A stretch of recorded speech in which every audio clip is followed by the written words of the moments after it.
মালদ্বীপের এয়ারপোর্টের সামনে এখন শুধু স্পিড বোট আর স্পিড বোট। মনে হচ্ছে এই দেশটা আসলে স্পিড বোটের একটা দেশ।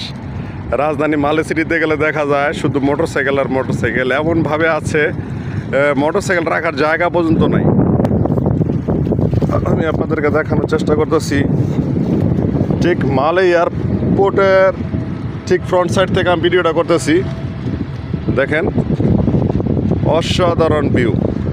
এই ভিউটাকে দেখতে হলে দেখেন দূরে থেকে ছুটে আসছে একবারে নতুন একটা স্পিড বোট, কোন একটা রিসোর্ট থেকে আসলো। ওইটা হচ্ছে মালে সিটি, ওইখান থেকে আসতে স্পিড বোটে 1 ঘন্টা সময় লাগে।